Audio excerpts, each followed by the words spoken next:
গেছি, কিনে এনেছি মা কালী দিব্যি।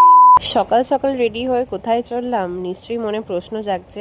আসলে আজ ছিল আমার বান্ধবীর বিয়ে। এই বান্ধবী আমার বিয়েতে আমাকে মেহেন্দি করে দিয়েছিল, ছোটবেলাকার আমাদের বান্ধবী। তো আমরা অনেক আগে থেকেই রেডি হয়েছিলাম। আর সেদিন হঠাৎ করেই বৃষ্টি নেমে পড়েছিল, তো আমরা ভেবে পাচ্ছিলাম না কিভাবে যাব। আর আজকে ইনি তো কিছু বলতেও পারবেন না, কারণ আমি এনার আগেই রেডি হয়ে গিয়েছি। কিভাবে যাব ভেবে ভেবে তো আমি চিন্তায় পড়ে যাচ্ছিলাম। আর এদিকে আমাদের দেরিও হয়ে যাচ্ছিল, বাড়ি থেকে বারবার ফোন করছিল। আর এনাকে দেখো, এনার তো সাজগুজ শেষই হয় না। ভাগ্যিস আমি আগে রেডি হয়ে গিয়েছিলাম, না হলে আয়নার সামনে গিয়ে দুজনকে ঠেলাঠেলি করতে হতো। যাই হোক, উনি হ্যালো রেডি বেবি। হচ্ছেন আর ততক্ষণের মধ্যে আমার ব্যাগটা গুছিয়ে নিচ্ছিলাম। উনি সাজগুজ করতে এতটাই মতো যে আমার ডাকেও আর সাড়া দিচ্ছে না। যাই হোক, যতই হোক, বিয়েবাড়ি বলে কথা। আমরা বেরিয়ে পড়লাম, তো মা আমাদেরকে এগিয়ে দিতে এলো। তখন তো উনি তো আমাকে সতর্ক করেই চলেছেন, যেহেতু রাস্তায় শ্যাওলা হয়েছিল। আর ওই যে দূরে গাড়ি দাঁড়িয়ে আছে, আমাদের ভিজতে হবে না, তার জন্য বাবা আগে ভাগে আমাদের গাড়ির ব্যবস্থা করে দিয়েছে। আর এই যে আমাদের নতুন ড্রাইভার গাড়ি চালিয়ে চলে এলো, এটা হলো আমাদের বাবা।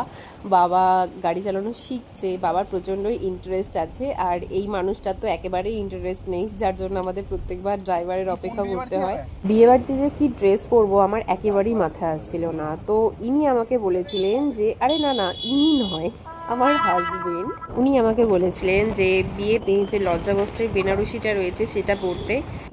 যেহেতু এই ব্লাউজটা আমি বিয়ের আগেই তৈরি করেছিলাম আর বিয়ের পর কিছুটা ওয়েট গেইন করেছি, তো আমি সত্যিই ভাবছিলাম যে ব্লাউজটা আমার গায়ে হবে কি না। যদিও ফিটিংসটা সত্যিই ঠিকঠাক ছিল। আর মানুষ তো সকালে উঠে ব্রাশ করে, আমি সেই দিন সকালে উঠে আগে নেল পলিশ করতে বসেছিলাম।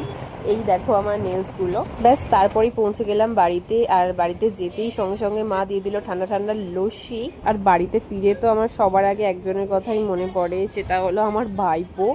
তো তার কাছে চলে গেলাম। তারপরে অনেক দিন পর আমি এলাম আমার ঘরে, এসে দেখলাম চারিদিকে অনেকটাই ধুলো পড়ে গেছে। আর এই দেখো আমার বিয়ের কুলো, এটাকে আমি নিজে হাতে খুব যত্ন করে বানিয়েছিলাম। আর এই যে এনার সবসময়কার স্বভাব, যেটাই খেতে পারবে না আমার থালায় তুলে দেবে। আর এইসব খাওয়া দাওয়া সেরেই আমরা চললাম দাদুর বাড়িতে, দাদুর সাথে দেখা করার জন্য। আর সেই দিন আমার বৌদি তৈরি করেছিল বিরিয়ানি, আর ও বিরিয়ানি একেবারে নিখুঁত তৈরি করে। অনেকদিন পরে খেয়ে আমার তো বেশ ভালো লাগছিল।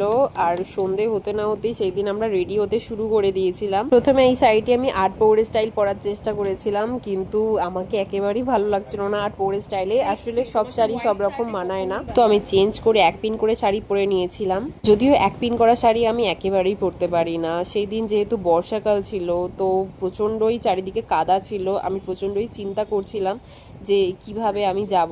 নতুন শাড়িতে যদি কাদা লেগে যায় আমার সত্যি খারাপ লাগবে। অনিন্দ এখানে আমাকে হেল্প করে দিচ্ছিল।